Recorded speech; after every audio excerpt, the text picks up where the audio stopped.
ja suured tänud. Mina olen Elar ja me oleme Luminarist lausa 2 mehega. Hannes on ka, kes tegelikult võtab põhiosa enda peale, aga leppisime kokku niimoodi, et mina teen sissejuhatuse.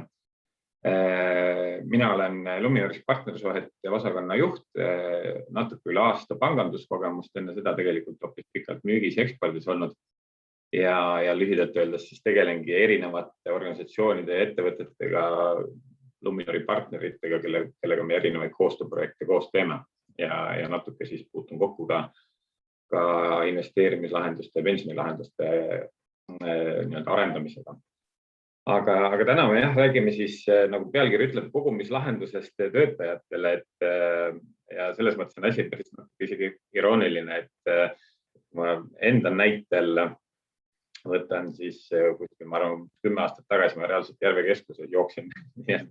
piltlikult ära nende pensionipoiste ees, kes seal kippusid hirmsasti tahtsid juttu ajada ja see kogu see teema tundus mulle täiesti kauge. Ja täna siis ma räägin ettevõtetele sellest 3. pensionisambast ja säästmise ja investeerimise vajadusest, mis siis vahepeal muutunud on. Kindlasti minu enda finantskirjaoskus ja arusaam, et tulevikus võiks natuke rohkem raha olla. Aga kindlasti ka kogu see momentum, ma arvan, et see, mis praegu ümberringi toimub, investeerimine on populaarne, IPO-sid märgitakse kordades üle, tundub, et kõik raha panevad, et siis kasvab nagu Buratino filmis. Et meie soovime tutvustada erinevaid lahendusi, võib-olla tänane tegelikult räägime 3. pensionisambast, aga natuke teisest vaatenurgast on selline konservatiivsem tiba kui võib-olla krüptodega mellamine, aga teisest küljest, nagu me pool naljaga ise ütleme, et tegelikult see on ainuke investeerimisvõimalus või säästmisvõimalus, kus on garanteeritud 20% tootluseks. Räägin sellest tulumaksu tagastusest, mida 3. pensionisamba maksete pealt on võimalik saada. Ja tegelikult kõik investeerimiskurud räägivad, et algajatel investeerijatel üks esimesi samme võiks olla see, et lao oma 3. sammast täis ja võtta sealt nagu maksimum, et enne võib minna keerukamate tehingute tegemisele. Et miks ettevõttele see võiks ahvatlev olla? Ma arvan, et siin on ka jälle ajas ettevõtete lähenemised väga palju muutunud, järjest räägitakse rohkem vastutustundest ja seda ka oma töötajate suunas ja meil on tunne, et ettevõtted tegelikult saavad natuke anda sellise lisakikki oma töötajatele ja aidata kaasa sellele, et nad ikkagi natuke mõtleks rohkem oma tuleviku peale ja nendele võimalustele, kuidas säästa ja natuke oma seda pensionipõlve atraktiivsemaks muuta. Et Luminaris meil on see süsteem kasutusel 1+1 süsteemina, kus siis 1% palgast paneb töötaja fondi, 2% paneb tööandja. Ja ma julgeks öelda, et see on väga populaarne, meil on üle 500 inimese seal sellega liitunud. Ma arvan, et see aeg on õige praegu seda tutvustada ja siin me tahamegi kaasa aidata sellele ka ettevõtetele, et kui näiteks on vaja ettevõttes sees rääkida natuke täpsemalt, mis endast kujutab, kuidas see käib, siis partnerisuhete tiim on siin abiks. Aga praegu võib-olla ma annaks siis sõna Hannesele, kes räägib natuke lähemalt, et kuidas see asi võiks käia, mis seal need eelised on ja ma oleksin väga tänulikud, kui te kas siis tätti või ka jooksvalt vahele segate, küsite küsimusi, võite vabalt öelda, et kuulge, et see osa on jama, mis te seal räägite, et tekib mingi diskussioon ja lõpus kindlasti ka vastame küsimustele ja oleme valmis andma lisaselgitusi. Aga nii, nüüd ma rohkem aega endale ei võta, et Hannes, floor is yours. Tänan Elar väga hea ja põhjaliku sissejuhatuse eest, et puudutasid väga paljusid neid teemasid, mida me siin esitluses ka natuke võib-olla põhjalikumalt käsitleme, et kõik põhilised selle fooni ja selle keskkonna, selle tööandjapensioni ümber siin väga hästi raamistasid, et mis see lahendus on ja et miks see praegu võib-olla on isegi aktuaalsem tööandjatele, kui ta varasemalt on. et seoses ka pensionireformiga tegelikult ju anti inimesele oluliselt rohkem vastutust iseenda tuleviku kindlustamise ees ja tööandjatel võib kindlasti siin olla suur roll, et inimesi ka mingil määral sellele nagu mõtlema suunata. Et üks asi, mis võib-olla nii-öelda eemale penetab, ongi tegelikult selline stigma selle sõna pension ümber. Et selle tõttu me ka teadlikult kasutasid siin kogumislahendus, mitte otseselt pension selles sõnas, sest tegelikkuses on ikkagi tegemist väga atraktiivse investeerimistootega ja tegelikult peakski vaatama seda kui nagu investeeringuna enda tulevikku, sest tegelikkuses on kolmas sammas, ma ei räägi siin ainult Luminorist, vaid räägin nagu üldiselt, on üks sisuliselt kõige efektiivsem investeerimislahendus sellisele jaeinvestorile, kellel ei ole endal mingit konkreetset strateegiat või ei ole sellist väga tugevat investeerimistausta, sest sa saad väga odavate tasudega ligipääsu väga laiale ja hajutatud portfellile ja valik on tegelikult ka väga suureks kujunenud meie kolmanda samba turul fondide seas just. Tegelikult valik on suur ja investeerida on lihtne, alustada on mõistlik kohe, et on niisugune põhiline sõnum. Aga räägime natuke formaadist, et kõigepealt ma räägin põgusalt, mis see tööandjapension on, et mingitest asjadest olete juba kuulnud, siis juhatuses mingit asja vaatame rohkem detailselt sisse, kasud nii töötaja kui tööandja vaatest, siis räägime sellest, et millistele järeldustele meie jõudsime siis oma tööandja pensioni uuringus, mille me läbi viisime 2021 siis kevadel, et sellest võib ka nagu kasu olla teile, et selline nagu sissevaade töötajate siis mõttemaailma, et meil oli seal natuke üle 1000 töötaja oli seal uuringus osalesid ja nad väljendasid oma siis arvamust, et millised need omadused, mis tööandja pensionis on atraktiivsed ning kuidas ta võiks suhestuda nii-öelda ülejäänud siis selliste traditsiooniliste tööandja hüvedega. Ning muidugi vaatame üle ka siis nii-öelda meie väärtuspakkumised, millised on meie fondid, milliste omadustega ning lõpus annan ka ülevaate, et kuidas võiks see protsess välja näha, kui te otsustate ikkagi mingis vormis selle tööandja pensioni lahenduse kasuks, et kuidas meie saame abiks olla ja millised need sammud üldiselt on. Aga see üldine nii-öelda see taust,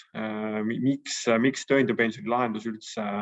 nii-öelda aktuaalne on kindlasti, mida tööandjad teavad, ehk siis, et probleem on nii-öelda kiiresti kasvavate palkadega. Nüüdseks on lisandunud sellel aastal ka väga kiire inflatsioon, mis on nii-öelda veel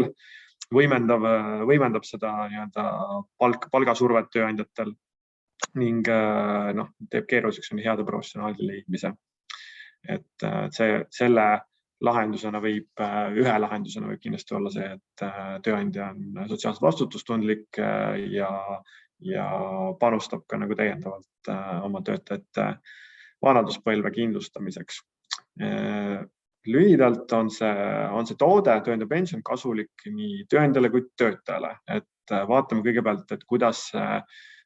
tööandjale kasulik on. Et esimene asi, mis kindlasti ettevõtetele tähtis on kindlasti see majanduslik tulu,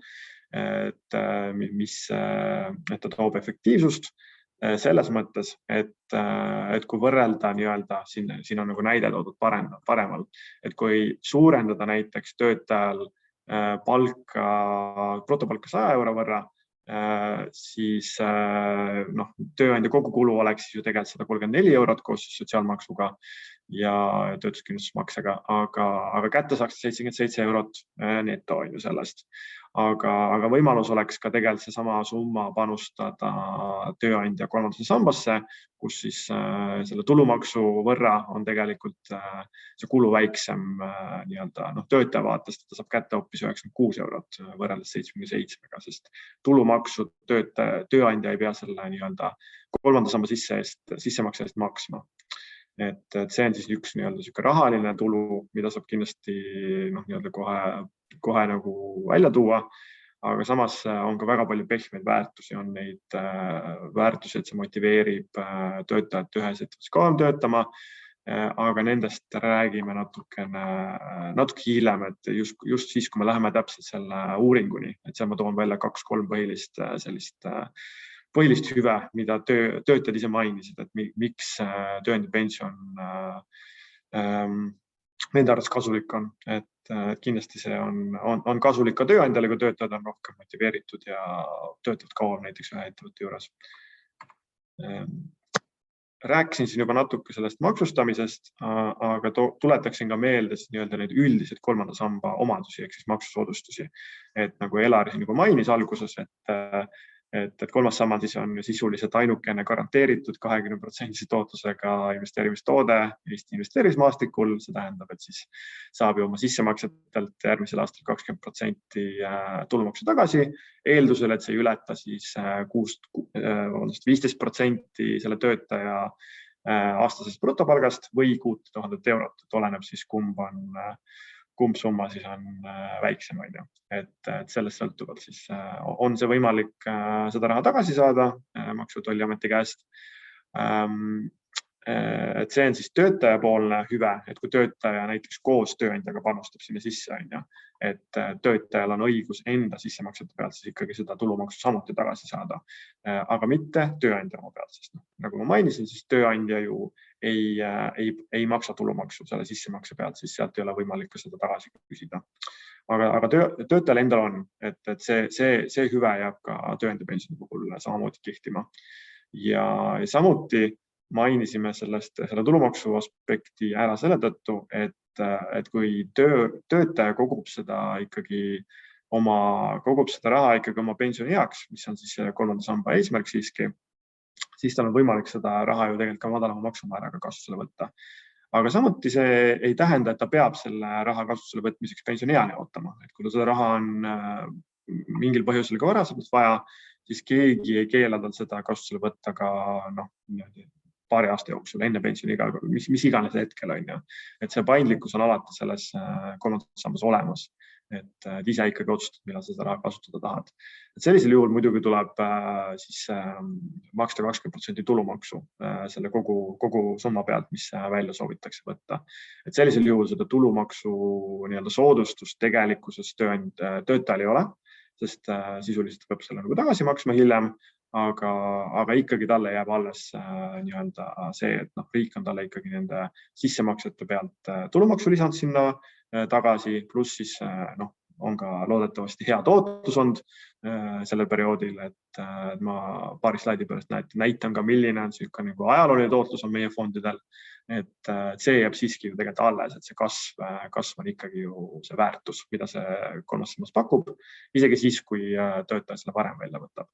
Aga siis, kui töötaja ootab pensionieani, mis on siis kas 55 aastat või siis olenevalt, millal ta liitus, võib see ka natukene hilisem vanus olla. Et lihtsalt seal taustaks on see, et kui töötaja on liitunud enne 2021 aastat kolmanda sambaga, siis ta saab sooduse režiimil pensionile minna 55-selt, aga kui ta liitub nüüd siis alates sellest aastast või tulevikus, siis ta saab minna soodsama tulumaksuga raha välja võtta, saab ta alates oma pensionieast, mis on siis seal 60 kandis, olenevalt, et kui vana sa oled. Et riik natuke muutis seda kolmanda samba maksustamist selle aasta alguses seoses pensionireformiga. Aga see võimalus on ikkagi olemas, et kas siis 0 või 10% tulumaksuga see raha pensionieas kasutusele võtta. Selleks lühidalt kokku võtta sellest maksustamise teemast nii töötaja kui tööandja vaatest, et oleks ka meeldetuletuses kolmanda samba üldistest hüvedest ja maksustamisest. Siin on natuke detailsemalt toodud ka see näide, mis siin paar slaidi tagasi oli, natuke teise nurga alt, et siin näites võiks tuua toome välja sellise boonus alternatiivse maksmisest saadava kasu tööandja, kui ka töötaja vaatest. Et siin vasakul on siis töötaja, kes ei kogu kolmandasse sambasse pensionid, et tema siis kogu tööandja kulu, mis on siis 1000 eurose brutoboonuse pealt oleks 1338 eurot ja kätte saaks ta sisuliselt siin 771 eurot praeguste siis maksumäärade, sellel aastal kehtivate maksumäärade puhul. Aga kui töötaja näiteks oleks nõus, et osaleb siis selles tööandja pensioniskeemis, otsustab kuhugi fondi koguma hakata, siis sellisel juhul saaks tööandja teha talle väljamakse kolmandasse sambasse tema siis pensionikonto peale summas 964 eurot. Ja see vahe ongi siin suurusjärgus 25%, mis tuleb siis selle tulumaksu määra arvelt. Et siis lihtsalt seda töötaja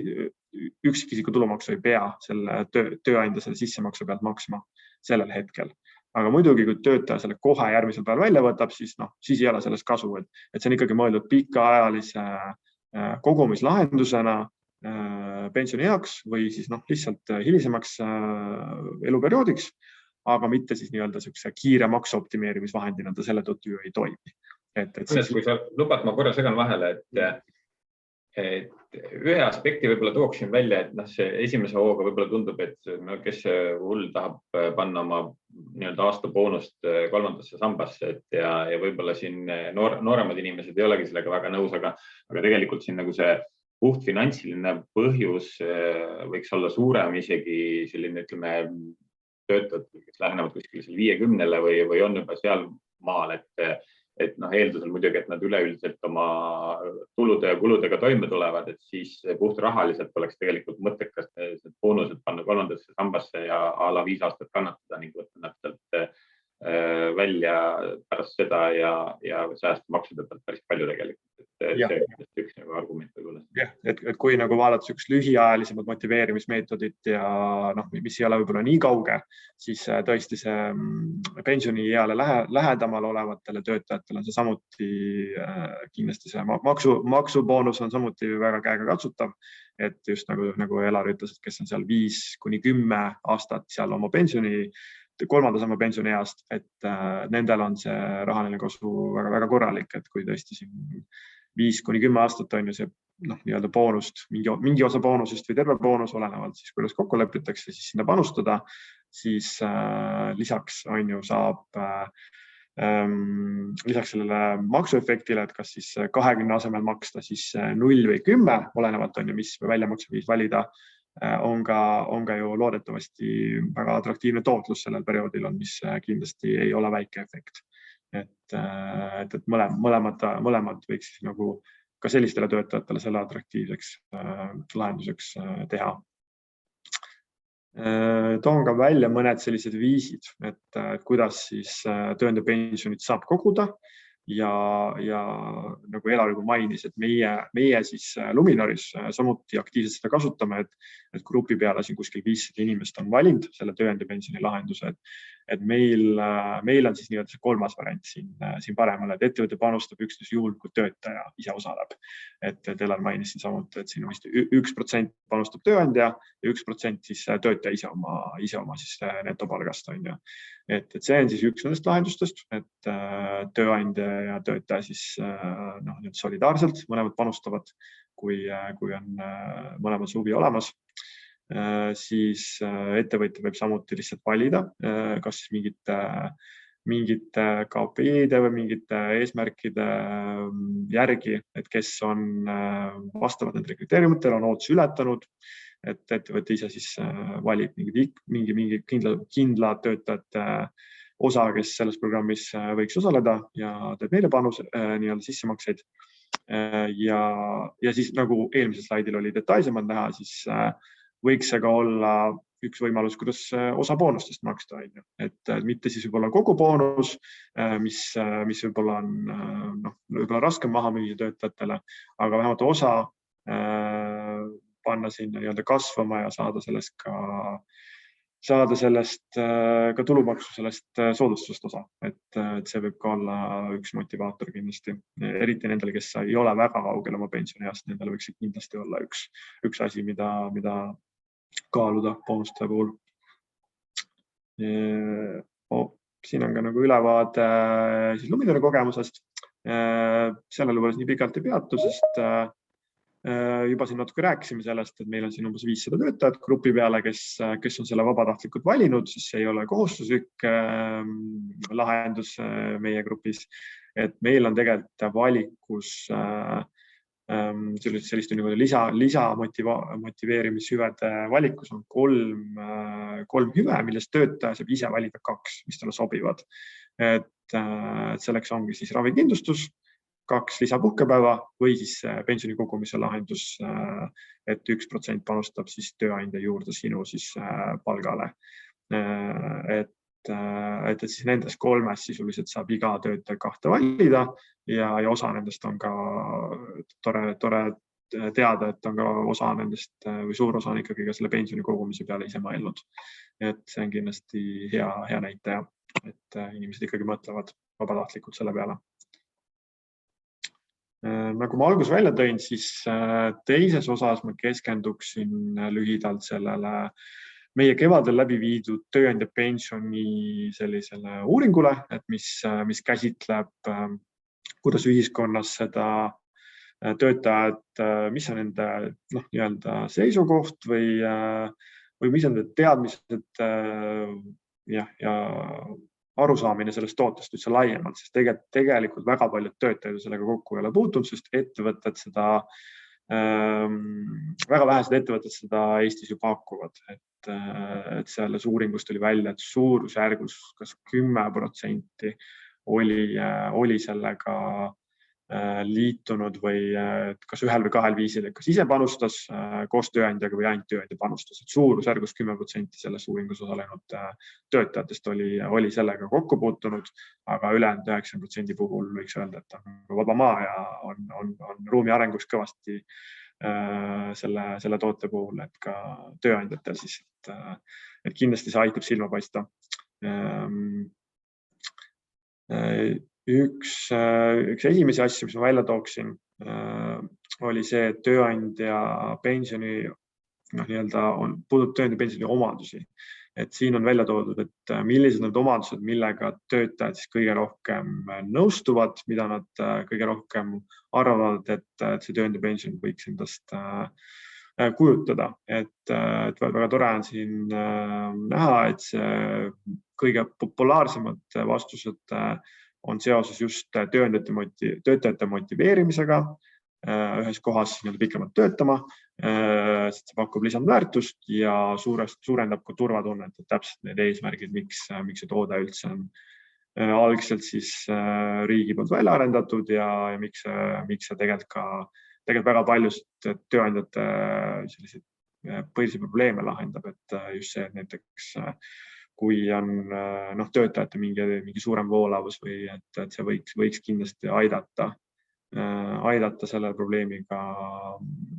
tegeleda. Ja muidugi lihtsalt ka sotsiaalne vastutustundlikkus, et kes ei tahaks siis oma töötajatele suuremat turvatunnet siis tulevikuks pakkuda ja aidata ka selle peale natuke mõelda ja selles suunas inimesi suunata. Ning teine küsimus, mille ma välja tooksin, mille vastused, et siin on samuti toodud välja protsendid, et kui suur osa nõustub, et need hüved on sellel tootel olemas, et see natukene kinnitab selle eelmise slaidi tulemusi, et peaaegu pooled töötajad nõustusid, et see aitab või võimaldab siis hoida töötajaid seal ettevõttes kauem töötamas ning näitab ka muidugi seda tööandja enda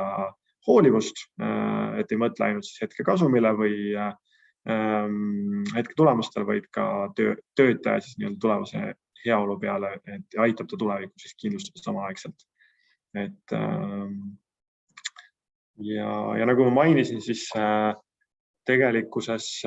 väga paljud need lisahüved, mida juba pakutakse, näiteks lisapuhkuse päevad, näiteks kas või siis töötelefon, firma auto, need on juba nii tavalised, neid väga paljud ettevõtted neid pakuvad ja neid võetakse juba selliste hügieenifaktoritena ja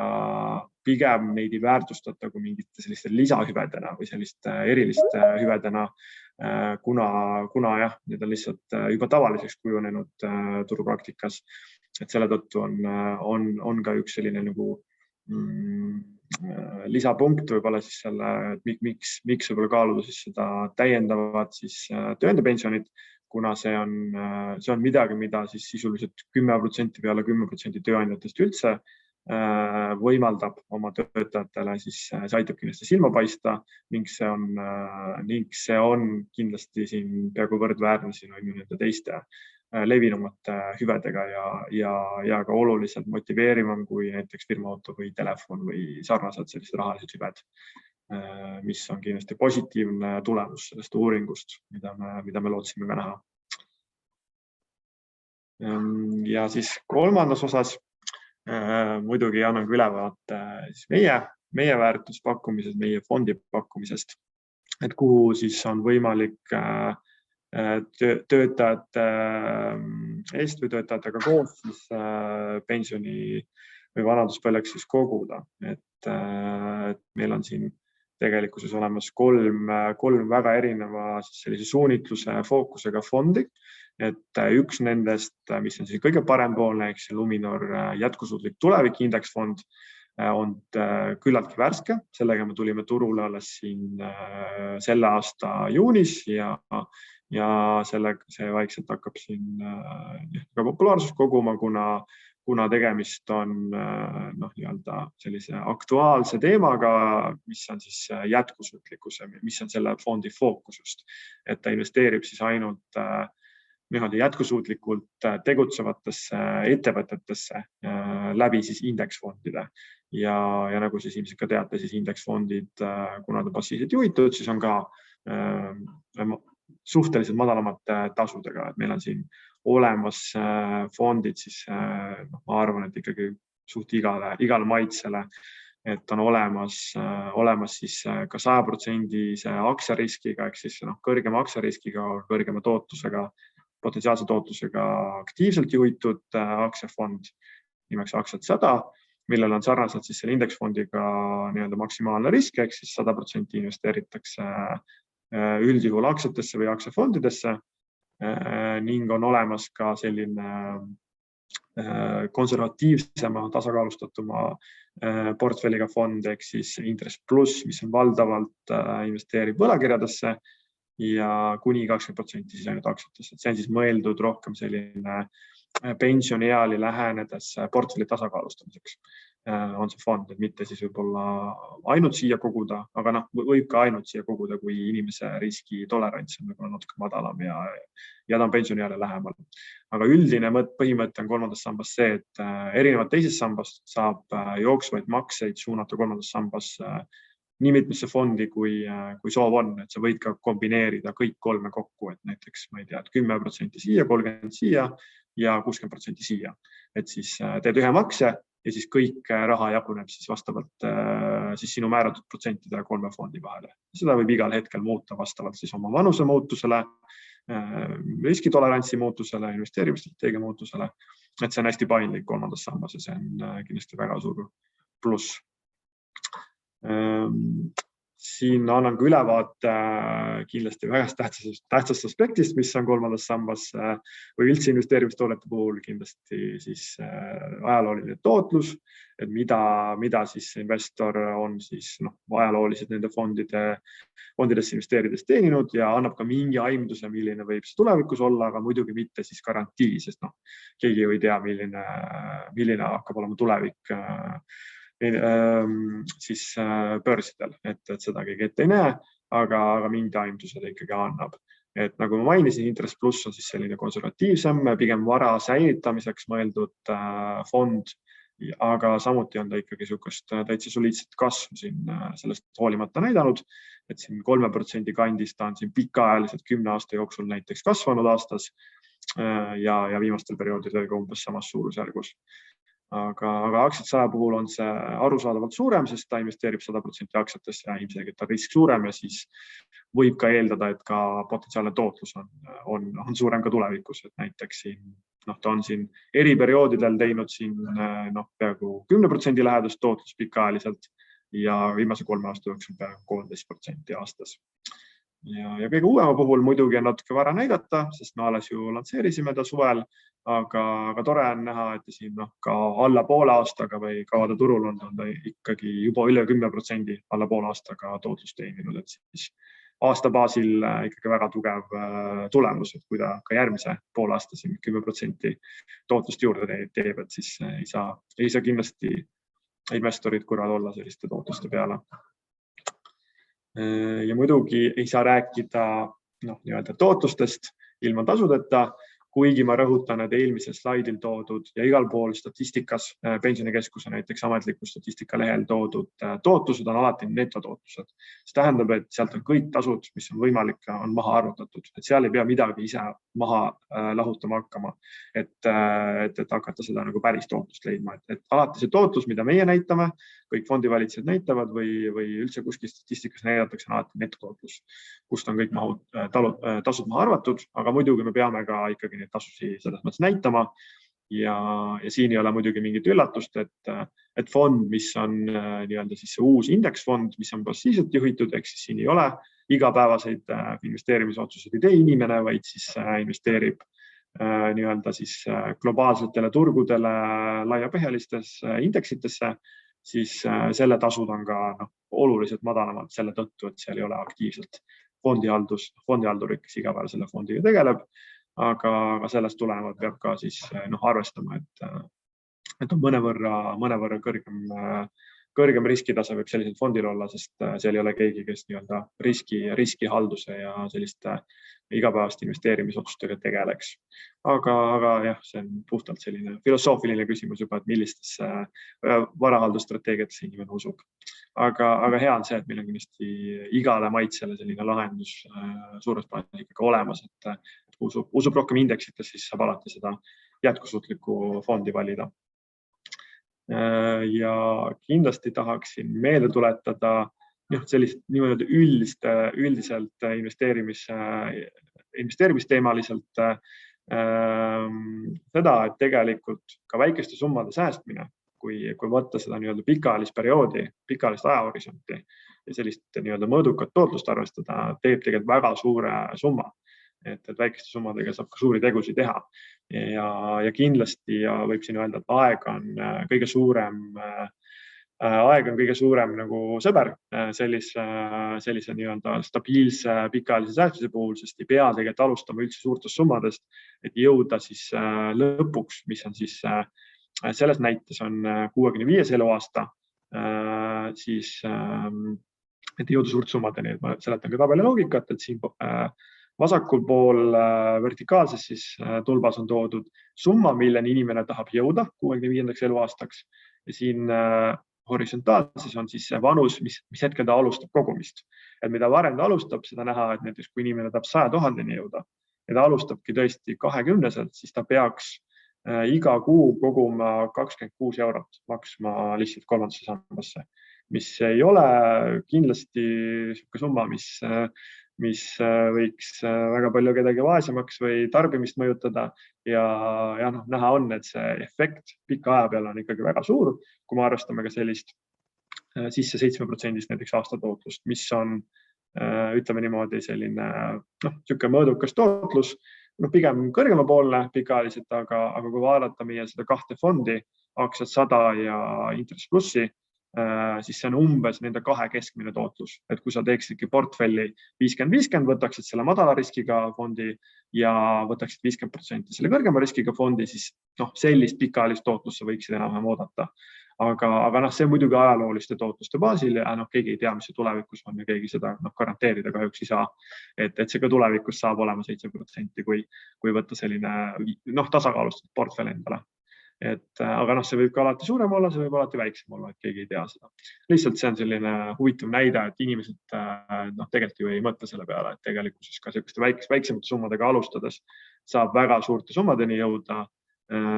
kui on järjepidevust ja on selline harjumus tekkinud, et panustad siin mingi paar protsenti oma palgast igakuiselt kolmandasse sambasse ja ma rõhutan, et siin ei ole ka sisse arvestatud tegelikult tulumaksu efekti, sest see on niisugune traditsiooniline investeerimistabel, mis arvestab ainult tootlust ja igakuist makset, aga siia ei ole ka tegelikult seda 20% lisaboonust sisse arvestatud, millega tegelikult saab ju kolmandasse sambasse tagasi panna, mis on ka mõistlik, et investeerid siis tagasi kohe, kui riik sulle selle maksab. Tegelikult see summa võiks ikkagi siin veel suurem olla, et kui see ka siia sisse arvestada. Ja võib ka tekkida küsimus, et mis see raha siis väärt on, et kui mul on 25 ja kogun 40 aastat on ja mis see siis 100 000 väärt on, aga ma rõhutan, et tegelikkuses seda võib tõlgendada kui praeguses väärtuses, sest kui võtta 26 eurot, siis ega see, kui fikseerida ära see tänasesse palka, näiteks, ma ei tea, keskmisest palgast 1,5% umbes, siis kui inimene jätkab sellise 1,5% maksmist, siis ka see summa ju suureneb ajas. Et reaalsuses ikkagi sa võib tõlgendada kui seda, et see on tänases väärtuses, sest ju palgad ju samamoodi üldjuhul kasvavad inflatsioonist oluliselt kiiremini, kui vaadata viimast 10 aastat. Et kuidas on meie palgad kasvanud ja kuidas on viimase 10 aasta keskmine inflatsioon on, mis on seal kuskil 2% kandis, siis ma arvan, et kõik personalijuhid võivad öelda, et palgakasv on oluliselt kiirem olnud kui 2% aastas viimase 10 aasta jooksul. Et tegelikkuses see summa võib isegi siin, selles mõttes isegi suurem olla, kui võtta seda, mis ta võiks olla 40 aasta pärast. Et tihtipeale on see argument, et pikaajaline säästmine on selle tõttu mõttetu, et see raha on väärtusetu sellel hetkel. Aga me sellega kindlasti ei nõustu selle tõttu, et ka inimese enda palk ju tegelikult ajas indekseeritakse ja see tõuseb ja selle tõttu ka ju sissemaksed suurenevad kolmandasse sambasse. Oleks minu selline põhiline vastuargument sellistele väidetele, et ei ole mõtet säästa. Ja viimases osas võtaksin kokku lihtsalt siis need põhilised pensioni või säästmis-kogumislahendusega saadavad kasud nii tööandjale kui töötajatele. Kindlasti toon välja need hüved ja need seisukohad, mis olid töötajatel, mida me selle uuringus kindlasti oli hea meel näha, et see suurendab töötajate lojaalsust ehk siis motivatsiooni kauem töötada ühes ettevõttes ja võiks ka aidata seetõttu siis uusi talente värvata, sest see on midagi, mida hinnatakse, aga mida tegelikult ju väga vähesed ettevõtted praegusel hetkel ju pakuvad oma töötajatele, et see kindlasti aitab eristuda ja silma paista ja kindlasti see ei ole ka halb, et selliseid asju, selliseid sotsiaalselt vastutustundlikke teemasid kindlasti hinnatakse praegu aina rohkem ja rohkem. See on samuti ka majanduslikult tulus ja paindlik, et nagu näitasime, et siis nii tööandja vaatest ta saab siis selle tulumaksu võrra tegelikult rohkem kolmandasse sambasse panustada, kui ta saaks netopalka maksta. Ja samuti, kui töötaja ootab ära oma pensionieani, siis ta ju tegelikult ka selle tulumaksu arvelt selle võidu saab ka rahaliselt kätte. Lisaks siis muidugi kõigile nendele muudele tootlusele ja kõigele muule, mis ta selle aja jooksul teenib. Ja siis lihtsalt üldiselt ka promoksin kolmandat sammast, et see on kindlasti üks parimaid viise pikaajaliselt investeerida ja koguda. Just ka töötaja vaates selle maksusoodustuse ja ka selle maksutagastuse tõttu, mida ta saab iga-aastaselt. Ja tooksin välja ka selle, et tegelikkuses see on niisugusele jaeinvestorile, alustavale jaeinvestorile kindlasti niisugune esimene koht, kus soovitakse alustada, et ka soovitavad kõik need finantskirjaoskuse, tarkuse,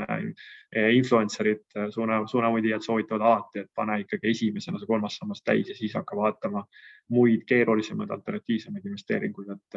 et kindlasti see tööandjapension aitab siin ka seda kolmandat sammast, ma arvan, populariseerida. Et see on ikkagi eelkõige investeerimislahendus, investeerimistoode, mitte pensionitoode selles mõttes, et pigem ikkagi vaadata seda kui investeerimistoodet. Ja lõpetuseks siis annan sellise kiire ülevaate, et kuidas potentsiaalselt saab edasi liikuda, kui tunnete, et siin midagi teid kõnetas, midagi sellist huvi tekitas, et ettevõtja siis ise määrab ära, otsustab, et milline versioon sellest pensioniprogrammist sobiks teie strateegiaga, teie eesmärkide, rahaliste võimalustega, et kas te siis teete nagu meie Luminoris, et panustate kõigile, kes soovivad siis vastavalt, et kui töötaja panustab ise mingi protsendi, panustate teie või siis panustate kindlatele töötajatele või siis kuidagi boonusega seotud maksed. Et see on kõik teie enda määrata, seda ette kirjutatud ei ole, kuidas peab seda panustama. Ma vahepeal segan vahel, et me juba näpsame easy aegasid päris jõulisemalt. Aga sisuliselt jah, et eks see ongi läbi, et sisuliselt ettevõte ise otsustab, vajadusel saame siis tutvustada seda lahendust ja me muidugi aitame ka töötajatel valida seda kolmanda pensionifondi strateegiat ja pakume nõustamist ja samuti ka aitame vormistada neid vajalikke makseid, et kui on sellega abi vaja, lisainfot saab siit meie kodulehelt otsida ja muidugi kogu selle protsessi juures algusest lõpuni, kui lihtsalt on mingi lisaküsimusi, siis Elar on kindlasti abivalmis ja kohe nõus vastama kõigile päringutele seoses tööandjapensioniga. Et siis olekski kõik meie poolt.